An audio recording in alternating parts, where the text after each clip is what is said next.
Thursday Instagram Live. Michael and I are just chatting. We're catching up. So everyone, this is Michael Miglietta. Michael Miglietta is a fourth year university student athlete at York University in Toronto, track and field athlete, but has an awesome kind of path in regards to where he is now. So we're catching up. It's been a couple of years, maybe 3 years since we chatted. But I always appreciated our chats and been thinking about you in between then and now. And I think it's a good time for us just to make this a little bit more formal. We've had chats, you and I, outside of recording it and putting it online, but I thought it's a great opportunity to be able to get you together, get us together and just kind of chat. And we're going to flow back and forth, but people who are on with us, if you have questions, throw them out there. Michael and I will get to them, and we'll make this as interactive as possible. So I want to start off with that path that I mentioned in your path, because for you and I, we started quite a few years back, but you were a goalie in hockey. Yeah. And now you are a fourth year university student in track and field. Yeah.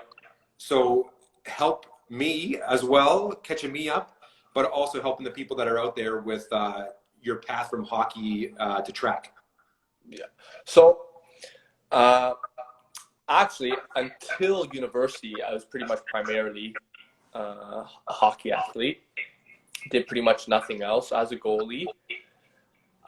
Grade 4 was when I started actually playing competitive hockey as a AA. And then just made my way up into AAA, and looking at Division I schools for hockey and all that throughout high school. And then just some turn of events caused a little bit of a change, and now I'm here as a track athlete, something I never thought, but yeah. And for people that don't know about the level of hockey, so you played at the highest level of hockey pretty well from that grade 4, rather than grade 4, grade 5, all the way to the end of high school. Yeah. Right. So you had a good, 6-7 years at least, right? Right around there? Yeah, about pretty much. And super talented goaltender, and we've had several conversations because we played the same position about the mental skills and the sports psychology of goaltending. Yeah. And then you made that transition. And I remember, we had some brief chats about making that transition on the track. Yeah. Can you tell people just some of the challenges? Like, you switched sports, and that's unique, right? At your age and level. Like, that's, to me, still thinking about that time, that's a really interesting transition. Yeah, well, the transition started pretty much from grade 12. I was playing junior A. Right. And so everything was going well, but I knew I didn't want to play another year of junior just because I always put school first. Right. So I pushed the Division I to go into Division I. And so because of that age gap, how they want everybody, goalies especially 21, 22, 18-year-old goalie coming in, you're not really getting a full scholarship. So that left me in a position of, I had a half scholarship. I want to go down to the States and, $100,000 in debt by the time I'm done, which is not something I was looking forward to. Or do I go to university and just see what kind of pops up there? Right. So I decided to go to university. And so the head coach of York hockey was actually a coach of mine for several years, Russ Harrington. Okay. He coached me in grade 6 when I was at the Markham Majors, and then in grade 9 with the Coyotes. Okay. So you were familiar with the coach of the university team. Very. But hockey, the hockey university. Exactly, hockey. So I talked to him, and he was the same deal, kind of, 2021. I know what you can do, but we don't need a goalie right now. So first year university, I didn't do anything. Okay. Just school and practicing with the crease and all that stuff. And we were talking before people jumped in. So you are a kinesiology major, right? Yes. Right from the very start. Right? Yes. So first year you declared kin, and you've taken it right all the way through. Yeah, exactly. Yeah. Okay. And so my dad had a background in track and field. He won 2 U Sport golds, junior Pan Am team. So he had a background in long jump and track and field. Right. So he kind of saw that, I was drifting my competitiveness too much to school because I didn't have that outlet anymore. Okay. So I was becoming hyper competitive in school in a way that was detrimental. So he kind of tossed out the suggestion, hey, why don't we know you have raw talent in your power and your athleticism. Why don't I train you for a few months and let's see what happens? And that's kind of how the transition began into what it is. But for me, the biggest difference is the fact that, as a goalie, how it doesn't matter how you stop the puck as long as you stop the puck. Right. Right. So, but now in a sport where biomechanically, there is only really one way to do something, to do it like at the maximal efficiency. Yeah. So mentally, you had to kind of switch aspects of, hockey, you're worried about situational awareness, who's behind me on the off post, where's the D at, where ends the puck being dumped in. Now you have to think of, okay, my leg was 2 inches too far to the right, I need to pull it in close to the midline. And just, it's a lot more minute changes over a lot shorter period of time than what hockey is in terms of the actual play. Yeah. Well said. Well, it's almost like a description. Exactly. In regards to, and you don't even have to know both of those sports to kind of understand that it is a change, and being able to understand these changes, and you and I was more so towards hockey, but it's that awareness. Exactly. Right? Your awareness as an athlete and your surroundings, and being able to adjust to those. Exactly. And it sounds like those adjustments that you had to make, kind of mentally, but also physically. Yeah. That was a transition that you had to. It sounds like work on and try to for sure to master. Well, I remember at first being like, okay, so when I'm in that, I would remember, listening to the player skates, where people are at behind me, listening to their sticks. Okay, peripheral vision, where's everyone around me? But now in track, you got to be so tunnel focused. You don't want to be thinking about what a person next to you is doing. You don't want to be thinking about, something that's happening 2 feet to your right. You have to, it's a complete opposite. You got to be so tunnel focused. So to switch that off in my mind, what I've been doing for 11 odd years, now to switch that off was definitely a learning curve. Yeah. Yeah. And to your credit in regards to that transition, because it's not easy. And I'm thinking about, within sports where a person changes a position between sports, call them those 2-sport athletes, and some, they play more than 2 sports, and they have to make that transition and work on making that transition. And you're giving a great sort of picture for everyone. In one sport, you got to be almost kind of like, so aware of your external, like all your senses are elevated to collect data, where this one is like, I just need to collect this data, and all this other information may not be helpful for me to be able to perform. Yeah, exactly. And there's a lot going on at a track meet. Yes. Well, you got to, other events going on, the guns going off for starters, people cheering, and that's the other thing of, it might even be more hectic in one way of looking at it, because of, you have so many other events going on, and so many people, and so many attentions, not just on yourself. Right. So to have to, block that out and be like, okay, just focus on you and literally the 5 seconds I'm competing. Right. That's completely different from having to, like I said before, of being in the net and kind of, I remember in practice even, that we talked about a little bit of closing your eyes and just hearing the person, okay, he's on my off post, hearing people calling out for the puck.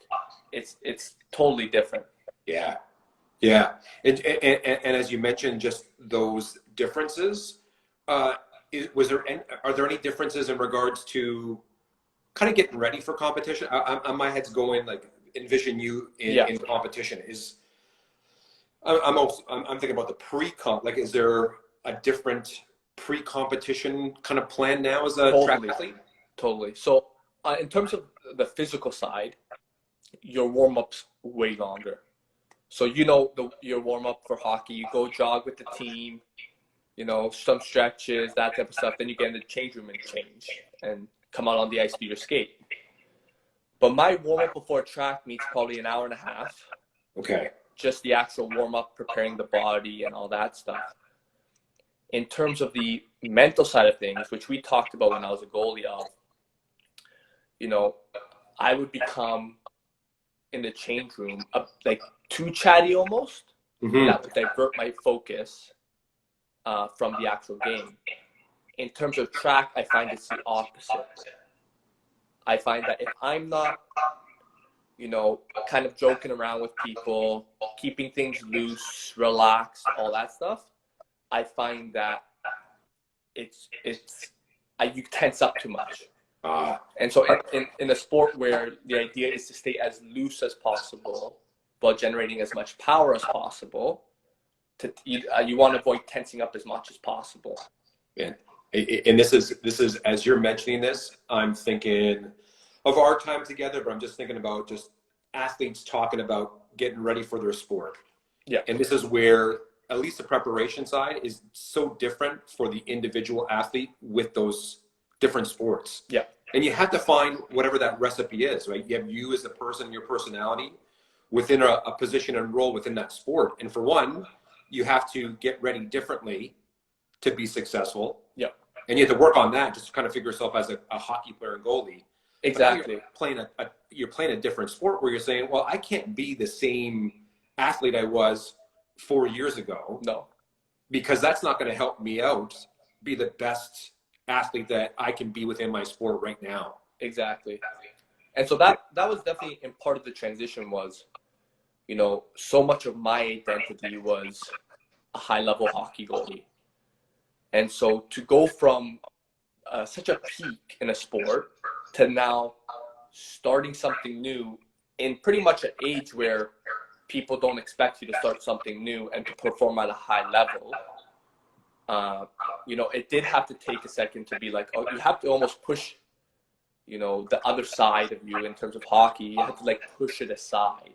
Right. And say, you know what? Am I going to be the worst right now because I just started at 20 years old? Yes, I am not going to be the greatest.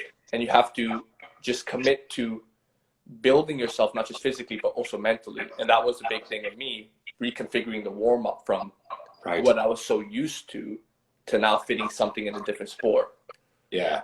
Yeah. And again, and I don't know where all the people are that are listening. They could be in Canada, they could be in the States or somewhere else in the world.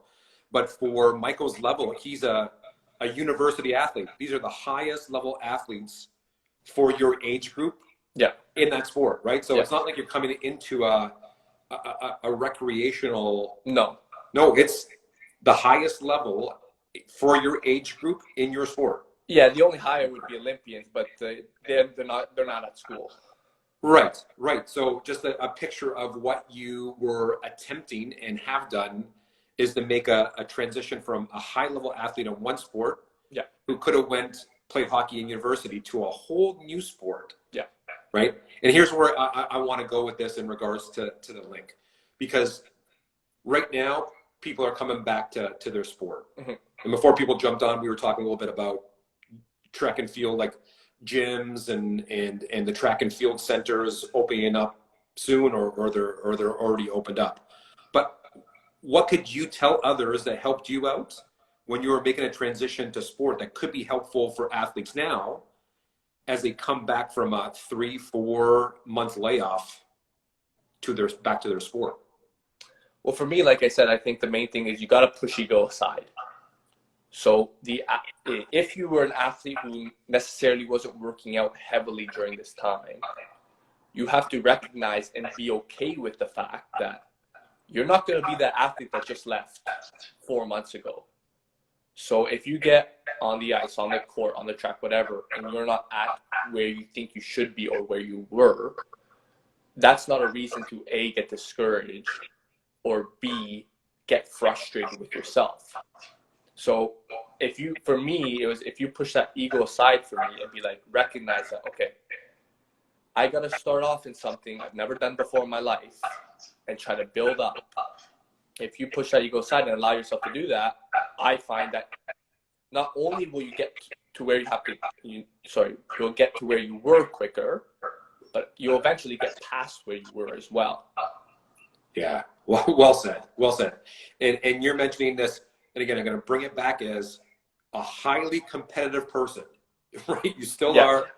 You were that in that transition. You were as a hockey player. Yeah. So you're trying to learn something or trying to get into the sport at a high level where you're highly competitive. You're used to really good results for you in your sport. Yeah.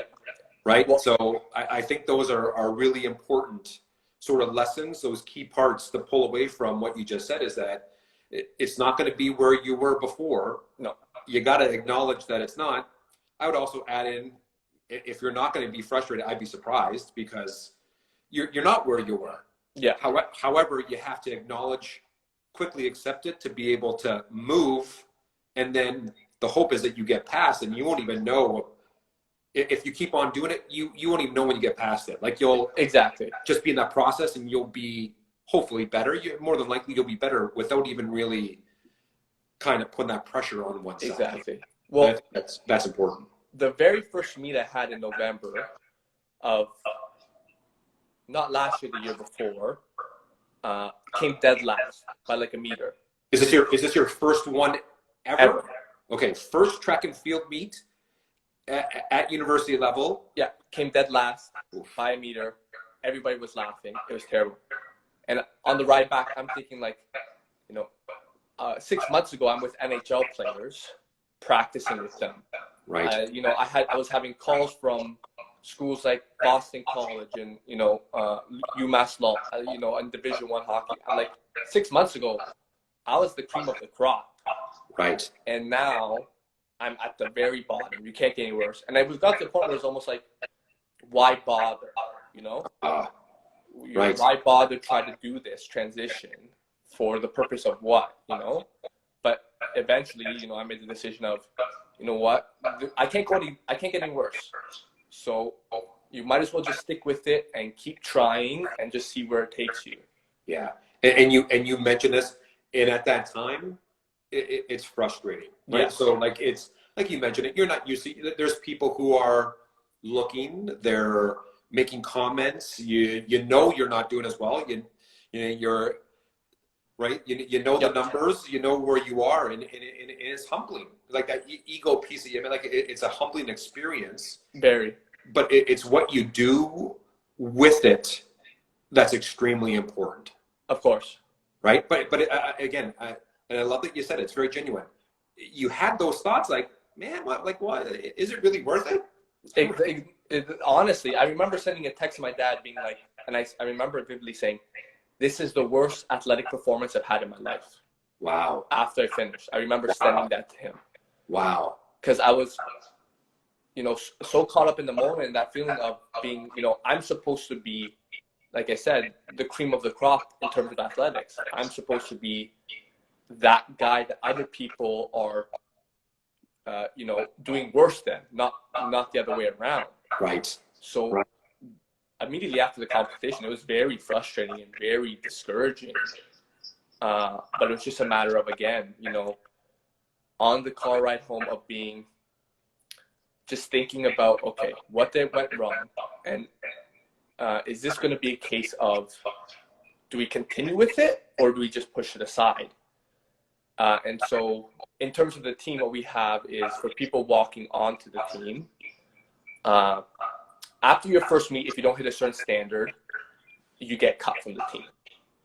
Oh, so doesn't matter where you come from. Doesn't matter. Unless you're recruited, there's some, wiggle room. But if in terms of a walk-on like I was, if you don't make a certain standard, sorry. And I was well below that standard. But my coach took me aside and he said, look, I know you're transitioning sports. I know you have talent. So let's just stick with it. And so for him to pull me aside and say that to me in a time when I thought, okay, I gave my shot, but this is it though, was, I think, gave me that little nudge of, okay, let's stick with it.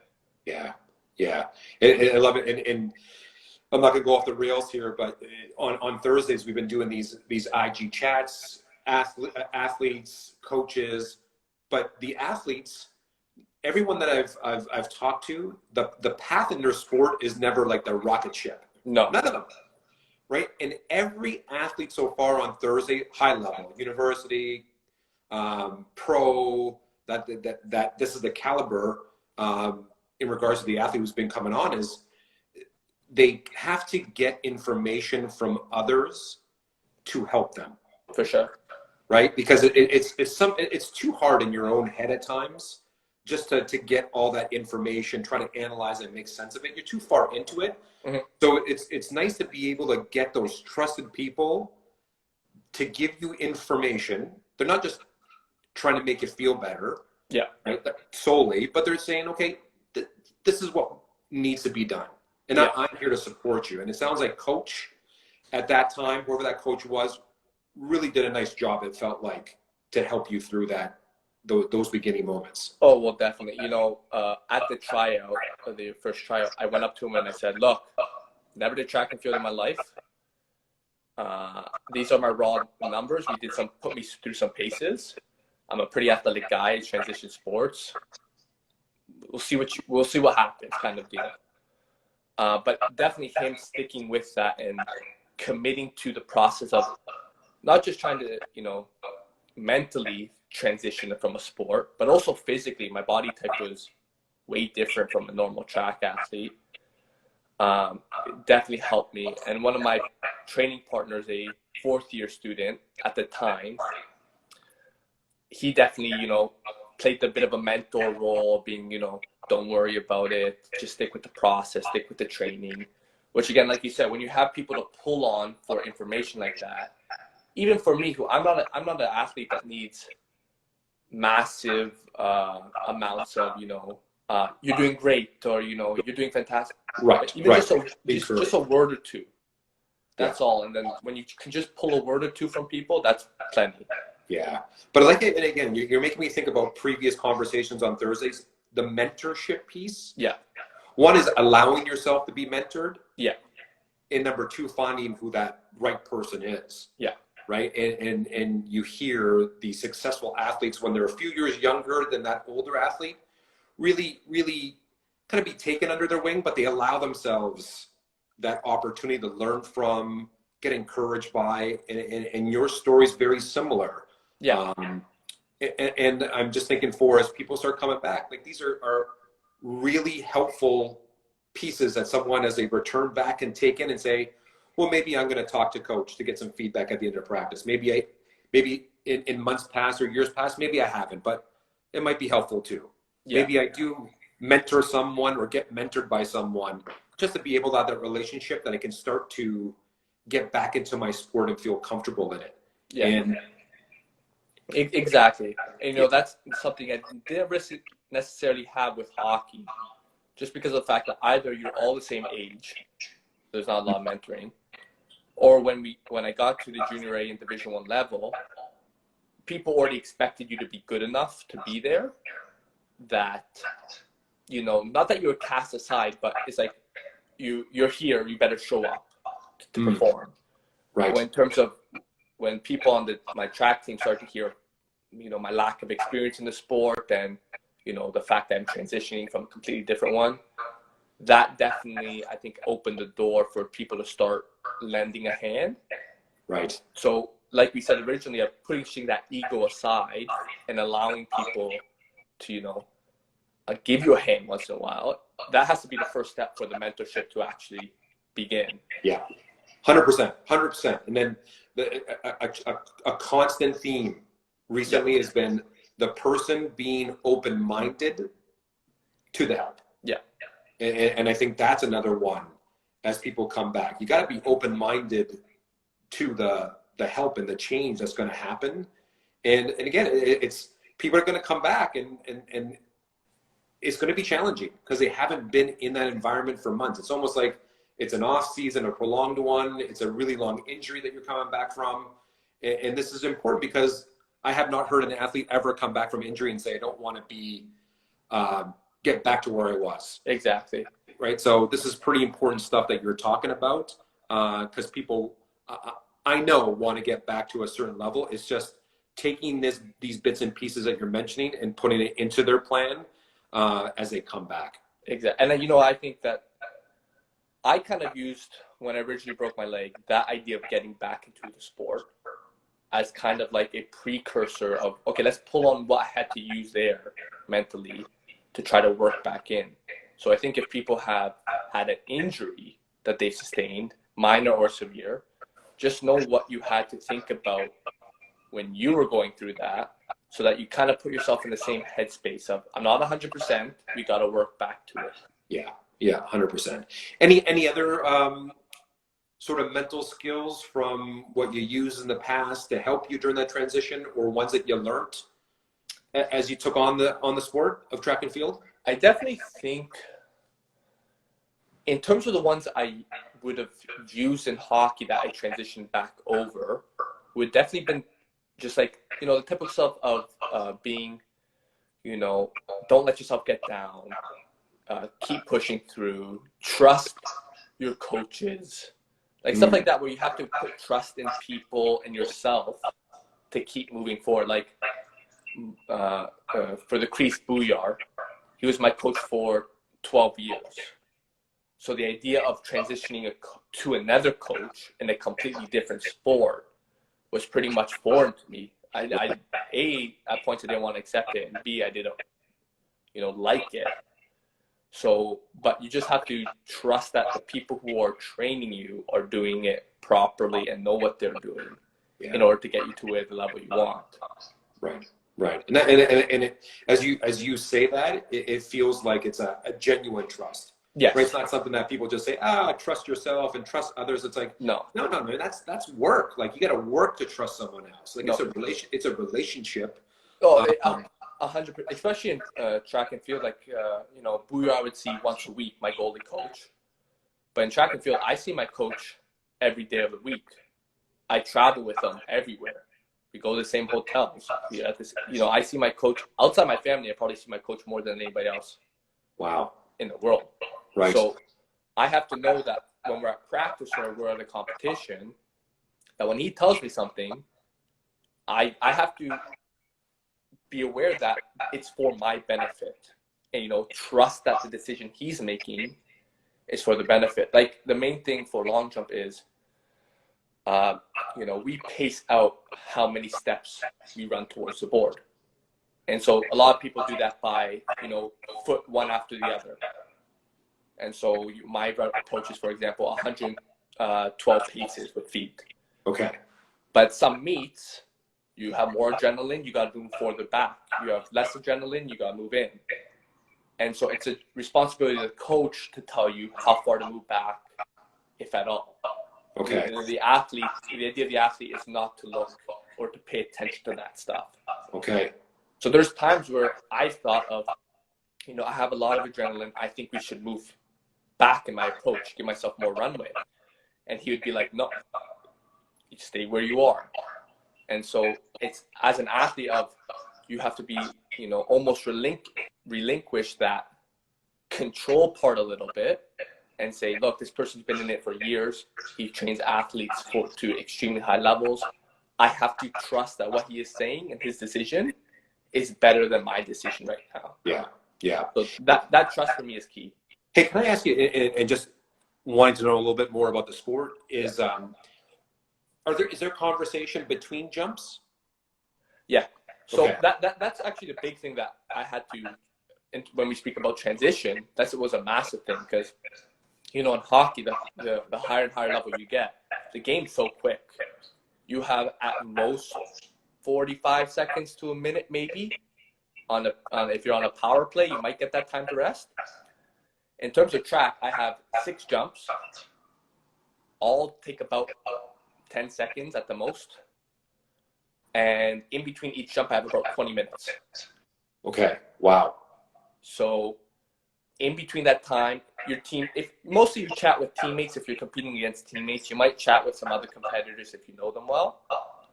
But the idea of completing a jump, regardless if it's a fault or if it's a legal jump. Okay, I have to calm myself down, get mentally prepared for the next one, and continue forward. While in hockey, when I was playing junior A in Division One, you're not stopping. You're never out of that moment of being mentally focused. Well, for this, you have to be okay with coming out of it and slipping back in. Yeah. That, and again, just kind of going back and forth between sports. So a goalie might have the time, but it's short. Those short bursts. But this is just a longer period of time. But time is the key factor here, or variable that you got to work with the time that's given. Yeah. Right. And that's an important piece. And it sounds like for you as a track athlete, you have a plan after jumps that allow you to get ready for that next jump. Yeah. And can I bring the coach back in? Does coach come into that? Oh, for sure. Okay.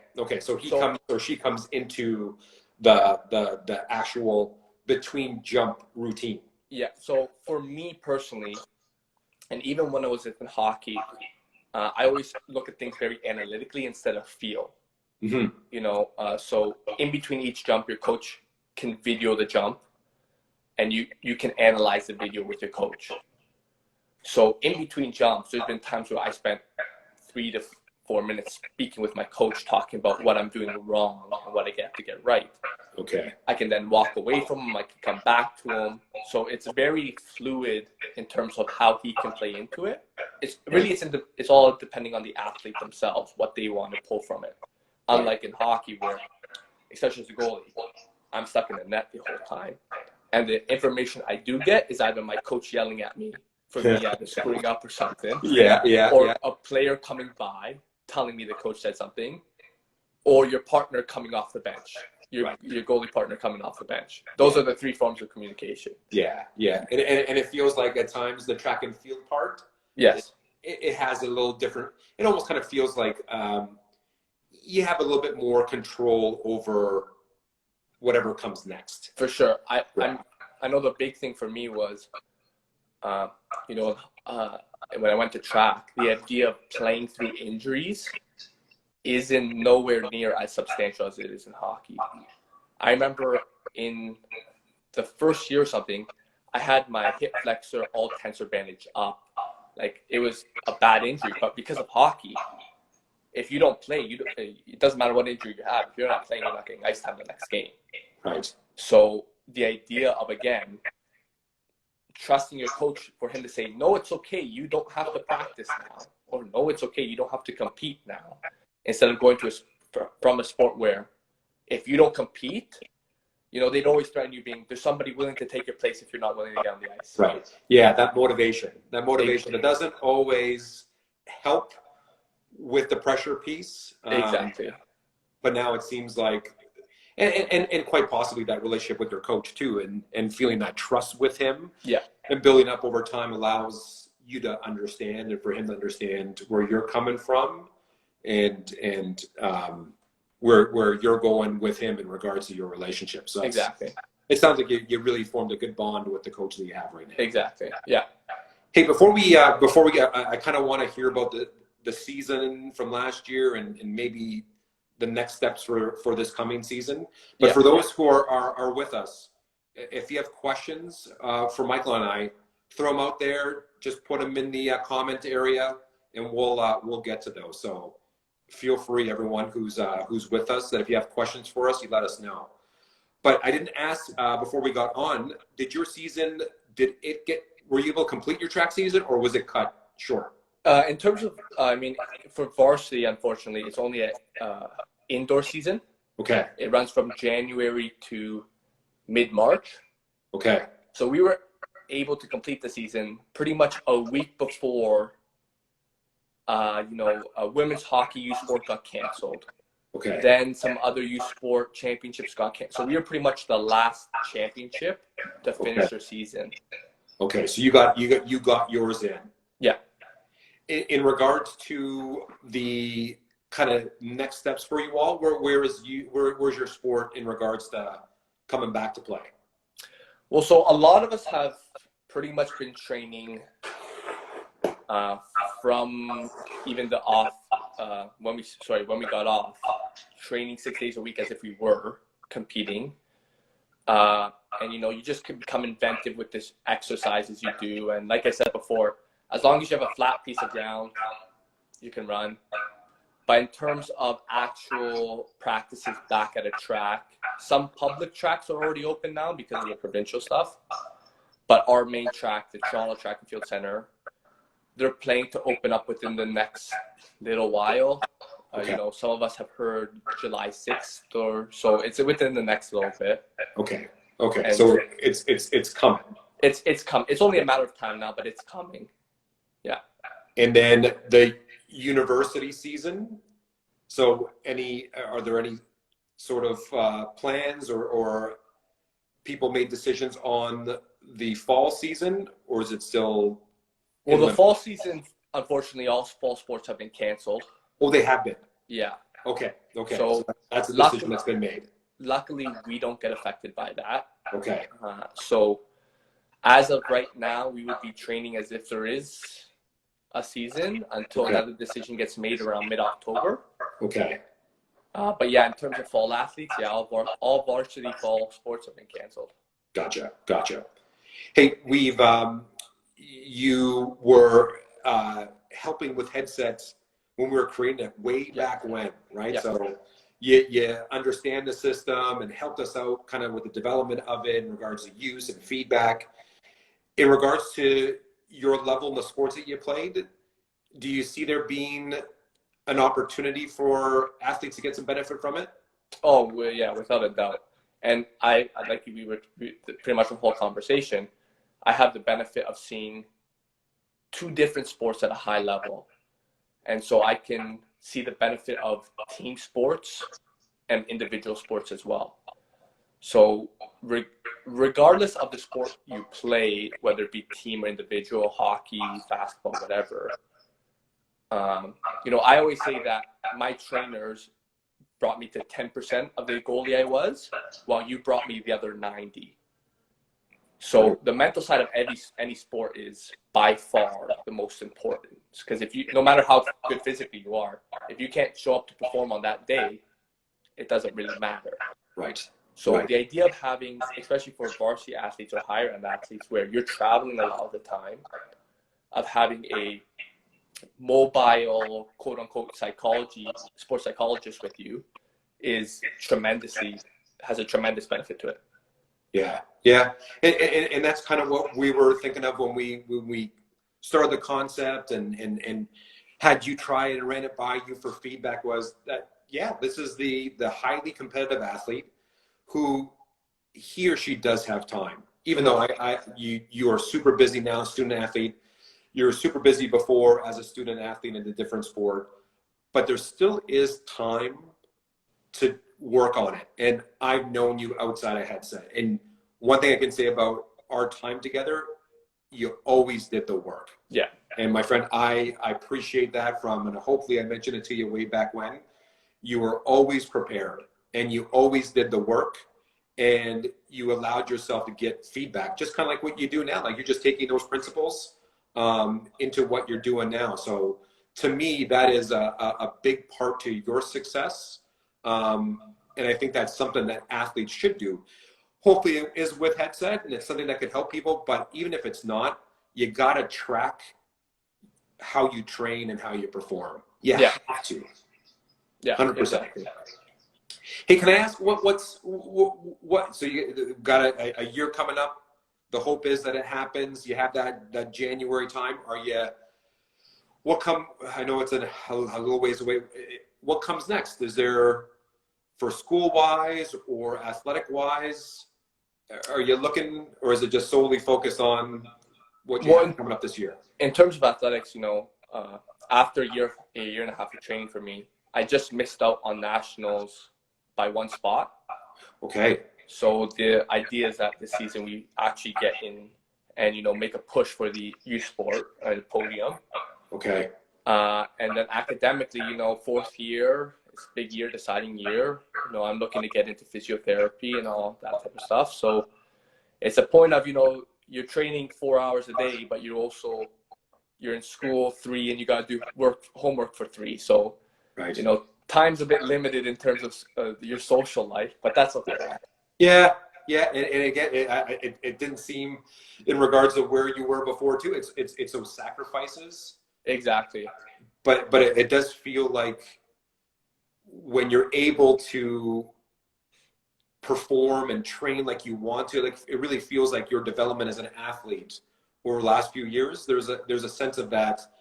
Yeah, like I'm doing something here that's really kind of something I can lean back on, right? It's almost like something that you can really feel kind of that proud. Like I guess pride might be the right word. Is like something you can feel proud of in regards to the work.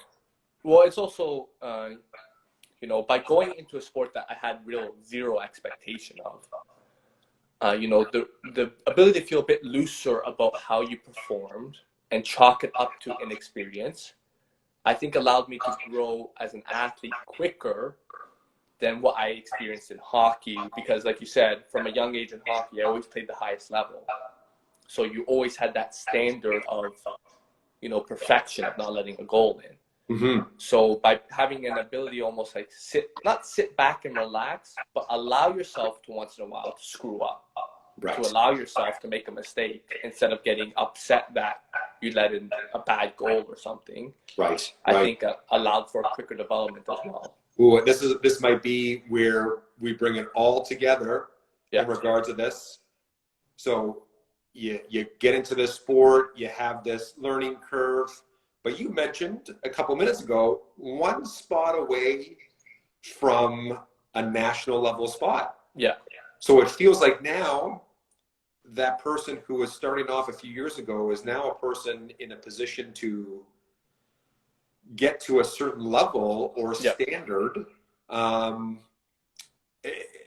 Is there, how do you balance that? Like, it seems like it's that mentality. Does it still fit with where those possible goals are for the upcoming year? I think so, honestly. And I think the reason why is because I still see myself as a hockey player.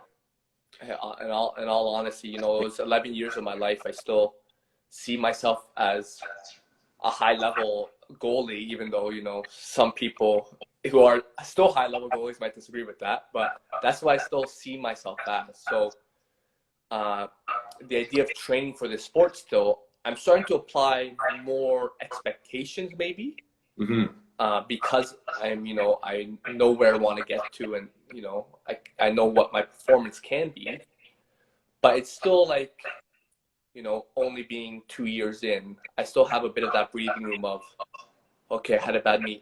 I'm still on the learning curve. Gotcha. So Gotcha. Yeah. I think by just still being so young to the sport, I think it still works. Gotcha. Hey, we're going to close things up unless there's some questions here. And again, as we're wrapping things up, doesn't mean that we're not going to take questions. So if you have questions, fire them on over. And we'll both take them on. We can converse or go back and forth with that person asking the question. I know things are going to get busy, especially come September and when you're actually performing come January. But I would love to have you back on again.